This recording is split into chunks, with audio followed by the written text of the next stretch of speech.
esquentar o debate. Vou tomar a liberdade de esquentar o debate aqui. Eu acho que vou começar pelo Rapaport, que ele está mais... Recebi aqui uma pergunta do Henrique Souza Borges, e ele manda a pergunta para todos, deve incluir, inclusive, o moderador, mas o moderador vai se pronunciar também, se necessário, depois. Algumas propostas tramitam no Legislativo que estabelecem novas regras para o tratamento de pontos. O projeto de lei 4015 de 2012, por exemplo, veda a exigência de saldo mínimo para transferência de pontos, bem como veda a prescrição de pontos em prazo inferior a 2 anos. O que os debatedores acham dessas medidas? Acho que é um ponto sempre importante, que é a regulação do setor, como que a gente trata. Acho que há alguns elementos da regulação que são extremamente positivos para o mercado como um todo, e a indústria abraçou esses elementos com vigor. Entre eles, a transparência e a clareza dos programas, a linguagem que está sendo utilizada, a maneira como a informação é dada nos extratos, a facilidade que o consumidor tem de ligar, tirar suas dúvidas e fazer suas trocas, tudo isso é muito positivo. E hoje no mercado a gente encontra uma ampla gama de serviços que são oferecidos a partir dali. O risco que a gente tem quando a gente limita essas opções é que alguns consumidores que poderiam estar fazendo certas escolhas não terão mais essas escolhas e terão que se adaptar com outras. Então a indústria acaba ficando um pouco mais restritiva, dependendo de qual regulação for colocada. Mas, sem dúvida alguma, se houver regulação, nos adaptaremos a ela. Cássio, pode comentar o mesmo assunto, por favor. Complementando, né, a resposta do Rapaport, fora o lado óbvio da regulamentação, de tudo que já foi feito, o esforço junto aos consumeristas, a Senacom, a Procon, pela proximidade que a gente tem com eles, para dar total transparência sempre para o consumidor, a gente acredita que essa é uma indústria, ou essa lógica de relacionamento com o cliente está no começo, está muito no começo. Tem muito para evoluir ainda no Brasil. O Leonel colocou alguns dados do tamanho ainda que isso pode chegar no Brasil. E eu realmente acredito que não é o momento de começar a colocar restrições desse tipo, de limite mínimo, saldo mínimo, isso pode, isso não pode, prazo. Eu acredito que os bancos todos vão fazer um investimento muito grande nos próximos anos para dar mais benefício para o consumidor, para se aproximar mais do consumidor através desses programas. E acho que é importante dar liberdade para cada banco se posicionar com a sua lógica, com a sua forma de estar dando benefício e entendendo essa relação com o seu cliente. Então, na minha visão, eu acho que não é o momento de colocar esse tipo de restrição numa indústria que ainda está no começo. Fred. Me abstenho. Brincadeira. Não posso, né? Eu acho assim, eu vou na linha que o Rapaport e o Cássio comentou. Eu acho que o programa de benefício ele tem como objetivo sempre final trazer, como o próprio nome diz, benefício para o cliente. Eu acho que no momento que você começa a ter uma série de regras, imposições, há uma preocupação se isso, no final das contas, não prejudica mais o cliente do que beneficia.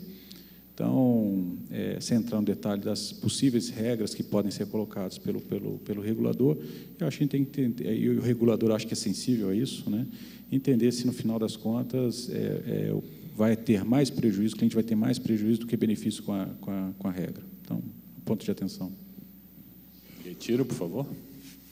Eu queria reforçar o que os colegas falaram aqui, mas num ponto até para a gente tranquilizar um pouco. Eu sou oriundo do mercado de crédito à pessoa física, CDC, do mercado de...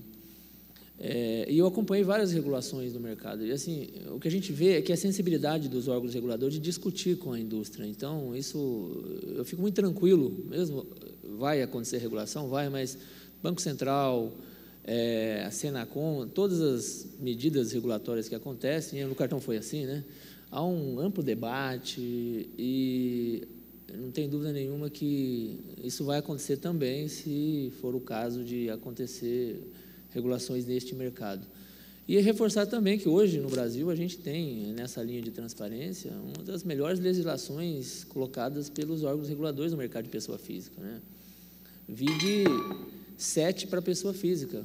Hoje, um cliente, pessoa física, que vai tomar um empréstimo, um CDC, consegue fazer comparabilidade entre bancos com regras iguais. Então, isso foi uma legislação, uma regulação colocada, amplamente debatida, que é um sucesso.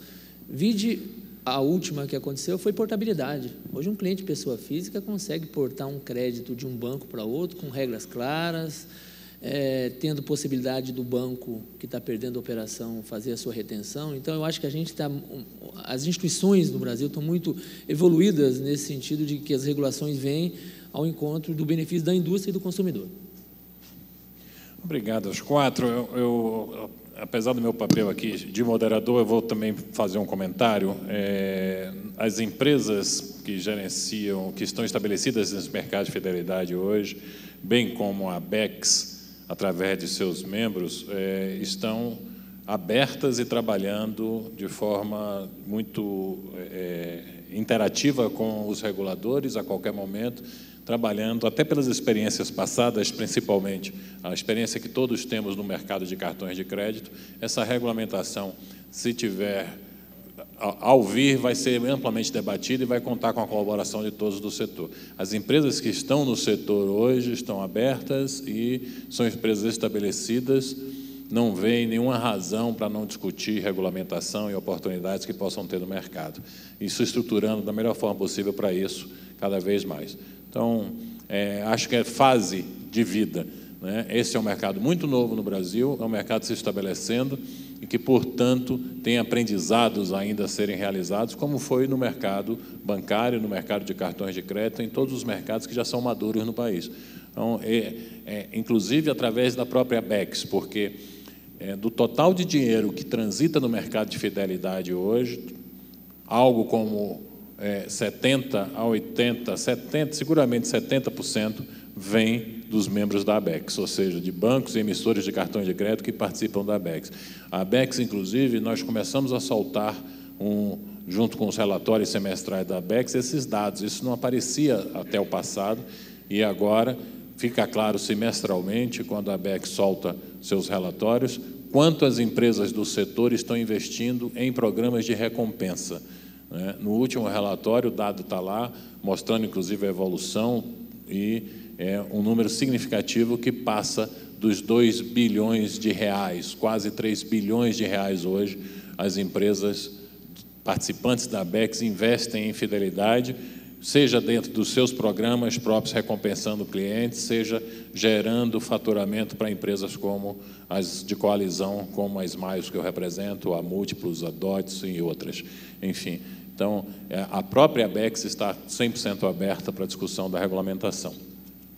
Aqui tem mais uma pergunta, do Boanerges Freire. O Boanerges pergunta se a gente visualiza que há espaço para que se crie, assim como no mercado de cartões de crédito, que se crie um órgão ou uma empresa que trabalhe em modelos semelhantes ao que as bandeiras trabalham no mundo de cartões. Ou seja, com funções de aceitação, reconhecimento, regras operacionais, padrões, interoperabilidade, segurança, né? Esse é um assunto que pode surgir, de fato, com a criação de novos players e com os bancos interagindo, se vocês visualizam necessidade ou espaço para isso no mercado brasileiro. A gente vê, inclusive, a própria Mastercard tem iniciativas ao redor do mundo em programas de fidelidade e talvez tenha algum aprendizado aí para a gente desenvolver aqui também. Vocês veem isso? Por favor, vou começar pelo Fred agora, para não ficar de uma ponta para outra. Assim. É difícil. Eu acho que, como já comentado aqui, eu acho que o mercado ainda é muito novo. Espaço, sempre tem, né? Ou seja, a partir do momento que tem aqui essa ideia surgindo, essa possibilidade, espaço tem, ou seja, não vejo aqui nenhum tipo de impossibilidade nesse sentido, mas é muito difícil pensar num desenho, eu, pelo menos, pensar num desenho hoje, do jeito que a gente está estruturado, do jeito que o mercado está estruturado, nesse sentido. Eu acho que, se tivesse que fazer uma aposta no curto prazo, eu acho que não seria algo viável, minha opinião.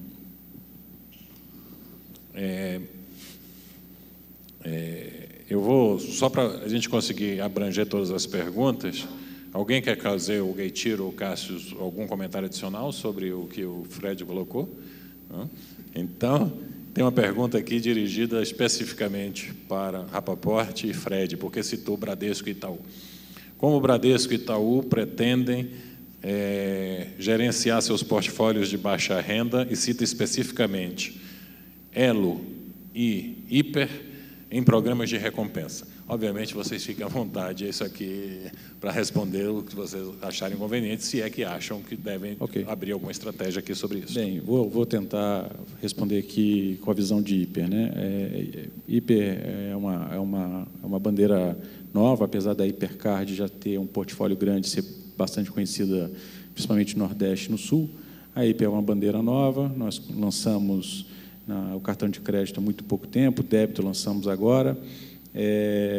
Olhando a parte de cartão de crédito, o que a gente entende que a bandeira ela vai ser ampliada para outros portfólios, não necessariamente baixa renda, né? É o nosso produto hoje, uma variante local, e iniciamos com um programa associado com minutagem celular, mas isso pode ser ampliado para outros tipos de benefício. O banco é muito grande, nós temos 40 milhões de cartões, né? E seria muito simplista a gente pensar num produto, numa bandeira que tivesse um só tipo de benefício. Então, estamos estudando, não tem aqui nada fechado ainda, mas estamos estudando para ampliar os benefícios para o público que tem esse produto. Passa também, quando estou falando de baixa renda, passa também pelo ponto que eu comentei, de como que você consegue fazer direcionamento e trazer o lojista, o merchant, para perto, para colaborar com o benefício que a gente pode dar para esse cliente, né? Só fazendo uma pequena colocação, a Elo hoje é uma bandeira que não é focada na menor renda, mas a grande restrição dela é que hoje ela é válida somente para pessoas residentes no Brasil. Quando a gente pensa no portfólio de menor renda, nós temos que ter soluções que são adaptadas para esse público. Dali que a gente comentou do desafio. O Fred falou do bônus celular, que acho que todos nós já tentamos de várias formas, e que 10 entre 10 consumidores dizem que realmente querem essa recompensa, mas na prática, nós observamos que é apenas uma pequena parte desses consumidores que realmente se emocionam ao ganhar 10 minutos de celular no final do mês. E a questão foi também colocada a questão do investimento. Como gerar algo relevante com 3, 4 ou 5 reais na experiência de um consumidor, que seria um investimento próximo a um ticket menor. De novo, esse é um desafio que a gente ainda não encontrou a solução, mas a gente está tentando. Então, temos inúmeras promoções, onde se o cliente subir um pouco a faixa de gastos dele, ele vai ter direito a prêmios para trocas na internet. Estamos ainda aprendendo. Obrigado, Rapaport. Fred, tem mais uma pergunta aqui. Eu vou aproveitar o gancho da pergunta e um comentário do Gueitiro, direcionar para ele mesmo a pergunta, para ele fazer as primeiras considerações. Acho uma pergunta muito pertinente. Como vocês enxergam e qual o impacto de empresas clandestinas que resgatam pontos remunerando com dinheiro? Pessoas que detêm pontos, mas não utilizam em viagem, por exemplo. Eles preferem vender para empresas clandestinas. E por que eu vou direcionar para Gueitiro? Acho que complementa. O Gueitiro tem um ponto de como nós integraremos melhor os CRMs e como o banco, ao recompensar os clientes, vai se apropriar, dado que o investimento é do banco, vai se apropriar desta recompensa, ou seja, para que o cliente enxergue que de fato valorize a recompensa dada pelo banco. Este é um mercado crescente, obviamente, por conta da atratividade do mercado de fidelidade do Brasil, começam a aparecer diversas empresas em volta, e este é um mercado crescente, que, de fato, tira e desintermedia o valor entre quem investe e o cliente final, muitas vezes, e gera, inclusive, fraude. Como a gente enxerga isso? Começar pelo Gueitiro. Olha só, à medida que eu consiga, no relacionamento com o cliente, tangibilizar esta recompensa que eu estou levando a ele, eu vou acabar inibindo esse tipo de atitude. E aí eu estou falando dessa integração que nós estamos comentando de CRMs. Isso conjugado com um catálogo ou níveis de recompensas que atrai aquele tipo de cliente. E aí o desafio que os colegas falaram, né, lá no baixa renda, qual o benefício que eu encante ele e que caiba no ticket que eu possa, que a conta fecha. Porque essas atitudes acontecem, na minha opinião, porque ele está ganhando ponto e não está conseguindo tangibilizar. Então, na verdade, é um desafio mesmo aqui para todos nós, criarmos e entender melhor esses segmentos e o que toca o coração dele realmente, porque nós já vimos no mercado que é o consolidado de milhas aéreas e quem valoriza, que ele não vai fazer esse tipo de comércio, porque ele vai lá e vai fazer a troca e o banco que investiu nessa recompensa vai ter o seu retorno. Então, a gente está muito ligado a essa discussão.